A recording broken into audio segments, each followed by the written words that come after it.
Well, a couple things. First of all, very proud of the guys and how they were able to adjust from game 1 to game 2 of this series. The rebounding was a preposterous difference in the first game. Tonight they only had 5 offensive rebounds. And so our guys made a great adjustment there. Were very persistent and just pursued. So that was huge. The play where there was a confusion about the free throws. Are you aware of this? What happened? Okay. All right. So they explained it to me. It was a correctable error. It turned out that Nick should have had the choice of who was shooting from someone that was in the game. It turned out it was a correctable error. The league notified the table, and then Courtney Kirkland, the crew chief, talked to the people in the league at the replay center. They explained it. They made the change, and so we just had to keep playing. And one of the things that we talked about coming into this game is that this is the ultimate environment to play a regular season game of this magnitude. There's equals, but there's none tougher, and so we had to be up to the mental challenge of playing through some difficult situations, along with 2 great players and a bunch of hard-playing guys, and our guys got the job done. So I'm very proud of them. This is a huge win in the tournament, in the in-season tournament, and now we've got a few days off, so we've got to find the best way to take advantage of that. Orlando is an up-and-coming team coming in here Sunday, so we've got to utilize, these 4 days to the best of our ability to be ready to play the next game.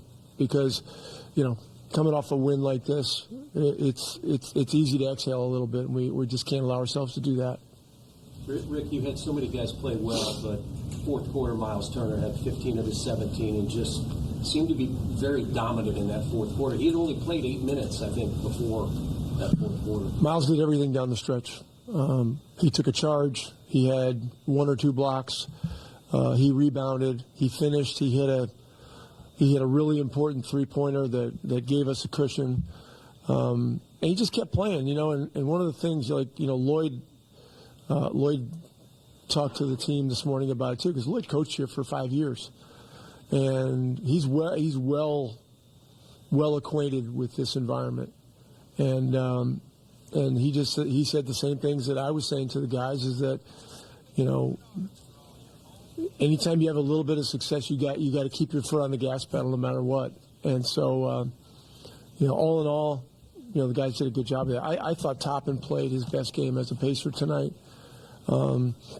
Nesmith, when he had to guard Embiid for that period in the second quarter, a little bit in the second half. I mean, that's like being in a WWE ring. It's just it is.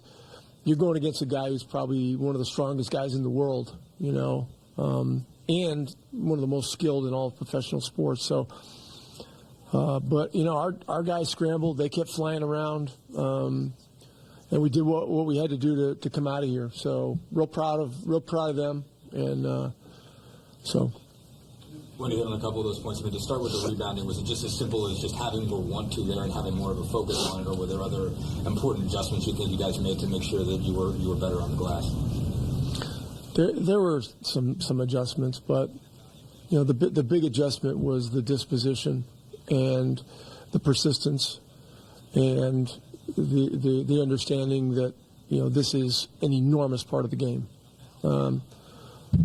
We did rebounding drills in practice yesterday. Every NBA coach's nightmare. Our rebounding drills in practice. I mean, every time you turn around, it looks like somebody's going to get hurt. But we were able to do it just to establish that this was a necessary thing. This has got to be a habit. It's got to be a habit, and so we did a better job tonight. Defensive presence obviously seemed like it was better as well. Embiid still gets 39, but he obviously had to work for it. He gets a lot of that at the free throw line. Maxi's 9 of 23. Just what all do you think you guys did better? It seemed like there was a little bit more help brought to bring a few more bodies around those two guys. And just what all do you think you did better defensively, even though they still shot 50%, just to have some more presence? We played with more presence and a stronger disposition, stronger posture. It needed to be a game where they were feeling us the whole night, even though we're smaller and not as big in many instances. Persistence had to carry the day, and in the end, it did. You mentioned Obi, obviously, that stands out as the 27, 12, 15 from the field. What all did you like about his game? Obviously scoring, but obviously having to defend and do other things well enough to be on there for 37 minutes. Just what did you like about him all around? He had a good feel from the game from the beginning. His running ability is a big part of who we are right now. And really, it just seemed like in the second half, when we would be reeling a little bit, somehow he'd find a way. There was a lob pass for the dunk. There was one or two cuts under the basket for difficult finishes.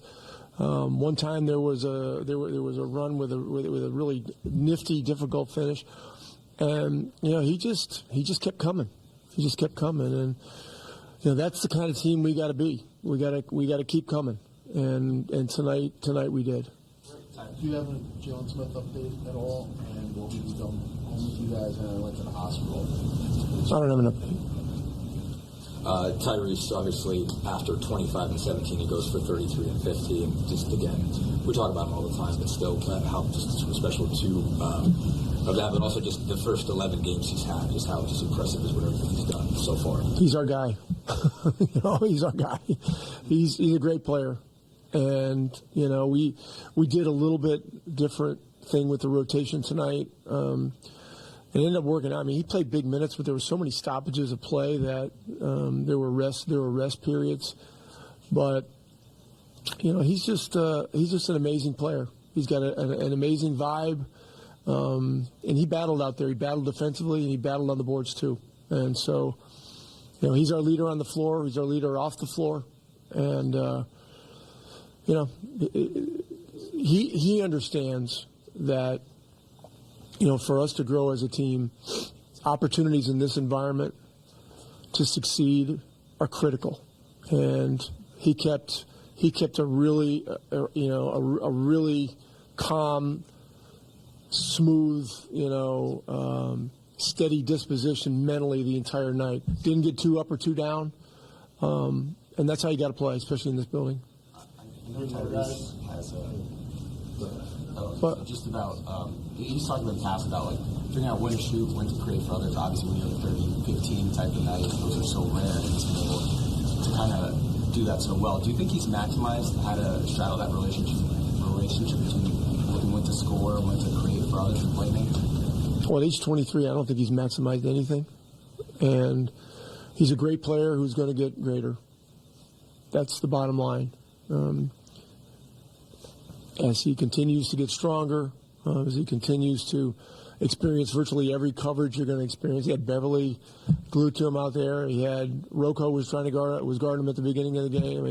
Those are two. Melton's a really high level defender.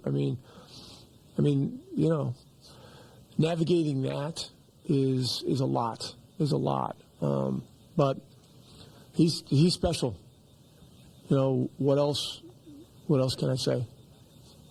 Real quick, you asked about Daniel before. What's anything more you can share other than personal reasons for why he was not available? Personal. Yeah.